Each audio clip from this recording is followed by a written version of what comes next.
All right, it's Mr. Kanaar from Saginaw High School again, coming at you and ready to go through the homework problems that we did in class about a week ago.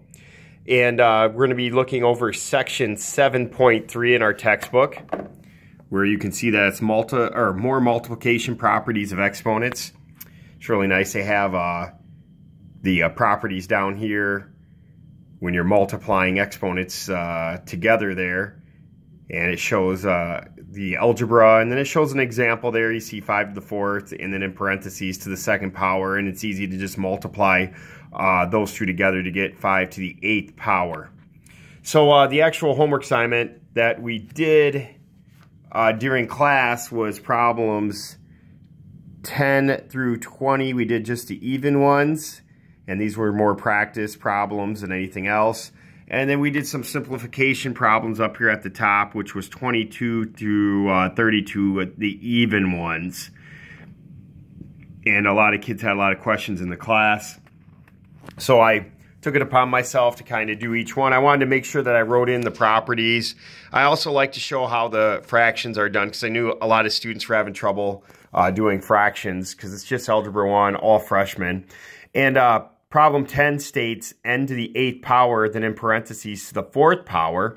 And one way you could look at it is how we looked at it last chapter, where it's n to the 8th power times n to the 8th power times n to the 8th power times n to the 8th power. And I'm not going to go through and expand each one of those, because we would have a lot of n times n times n times n. Okay, but from the property that we did last chapter, you have n to the 8 plus 8 plus 8 plus 8, which is n to the 32nd power. And that's very easy to see. And you know, using your multiplication rules, that you could even simplify it easier. And you can see the property here, a to the m, and in parentheses to the n power, which is the same as a to the m times n power. And you get n to the 8 times 4 power, and you get the same answer. So you kind of are slaying the dragon two different ways, whichever way works for you.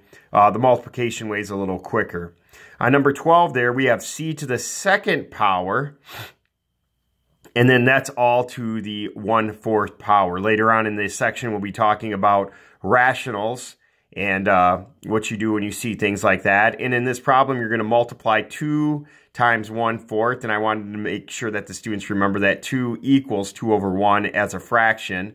And you know, you can kind of just cross cancel there, and you get 1 times 1 over 2. You guys see my cross cancel, and you get c to the 1/2 power.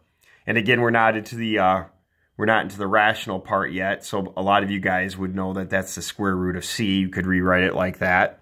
And I showed the property that we use there. Now 14 is one with a negative exponent, so we have w to the 7th power in parentheses to the -1. And the property you can see that I use there is a to the -1 equals 1 over a. So that's how you get rid of that negative power. It's going to be 1 over w to the 7th. And in 16, first thing I did was I multiplied the -2 and the -9 together, and I got d to the positive 18. And because the 1d was on the outside, I also know that that's also as me writing it as d to the 1st power. So I'm going to use what we learned in the last section and add that to the 18, and I got d to the 19th power. And you can see the two properties that I used there. I wrote them down right underneath 16 if you had any confusion. Number 18, we have a to the 2 over 3 power, and that's all to the 3rd power, times c to the 4th. And I ended up multiplying out. I wanted to show you guys my fraction work down here. You can see my fraction, a multiplied fraction. I had 2 over 3 times 3 over 1, and that equals 6 over 3, which equals 2. So finally got my answer there as a to the 2nd power, or a squared, multiplied by c to the 4th power. So don't be afraid of fractions, guys. Just get used to doing them. When I was doing my undergrad at SVSU, I remember one of the teachers said that if you're going to get your math degree, you're no longer just somebody doing math, you're a math athlete, so you kind of have to grind through and practice every day, just like if you were playing a professional sport. So the next one here is 20. T to the 2nd power, and then in parentheses, we have it to the -2. And then we also have t to the second power, and then in parentheses, we have it to the negative fifth. So I'm going to multiply 2 times negative 2 and 2 times negative 5, and I end up getting t to the negative 4th to t to the negative 10. And I know by that negative that if you look on the last one there for the property, that is a to the negative n equals 1 over an. I need to drop that down. So I get t to the negative 14 equals 1 over t to the 14th power. And that is number 20. So those were the ones on the first page. And then let's get to the ones on the second page here, because there's an idea or concept that you have to kind of get used to. And you look at 22 here, we have 3n to the negative 6th, all in parentheses, to the negative 4th. Now, because it's in parentheses, I have to kind of use what we say like a distributive property to each one on the inside. So I'm going to get 3 to the negative 4th, which a lot of people would forget. You have to remember that 3 is the same as me writing 3 to the first power. If I multiplied 1 times negative 4, I would get a negative 4. And you could see what I did there on my work. I ended up getting, using the property where I have to drop that negative down into the denominator in order to make it 3 positive 4. And I expanded it out, so my final answer on number 22 is n to the 24th all over 81, and that's my property work there. And then we did 24, and that also I had to make sure I multiplied the 4s to each exponent in both of them, because it is in parentheses. And I got 5 to the 4th times y 1/2 times 4. And I did my fraction work there, which is 1/2 times 4. I can simplify each side, or cross cancel, I should say. And I got a 2. So I ended up getting y to the second power. And I expanded it out to get 625 y to the second power. On this one here, again, it's in parentheses, so I have to make sure that I multiply both the powers, which would be 2 to the first power and x to the 1/6 power.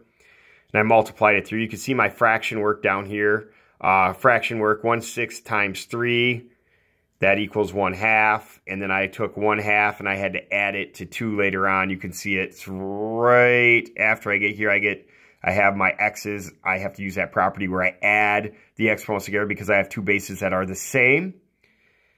And I expanded it out. I got 2 times 2 times 2, which is 8. And then I took x and I put in parentheses 1/2 plus 2. Now, most people would say, like, okay, that's just 2 and 2.5. But when later on in the section, you're going to learn why you want to kind of do a number. What's it called? I can't think off the top of my head. An improper fraction, I believe so. Okay, so it's going to be 5 over 2.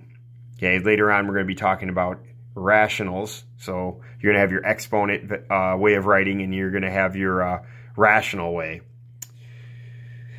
And down here on 28, I have r to the 2/5 and s to s, and all of it is over the 5th power. So again, I have to multiply 5 by both the exponents. You can see it there, and you can see my final answer is r squared 5 to the 5th. Here's my fraction work, and underneath is what properties I use. I'm running out of time, guys, so I can't elaborate on everything. And this one was getting kind of messy, the last one here, or last two, I should say. And you could see what I did each step by step. Now, there was a way you didn't have to drop negative, or the b to the negative 4th down if you didn't want to. You could just add it, negative 4 plus 12, and you'd also would have got b to the 8th. But I just did it that way. That was the way I saw it. And then down here, you also could have solved it by taking the first one, which is mg to the 4th, all in parentheses, negative 1. You could have just dropped that down in the denominator, and then you would have just had mg to the 4th over mg to the 4th. You know that would have been 1.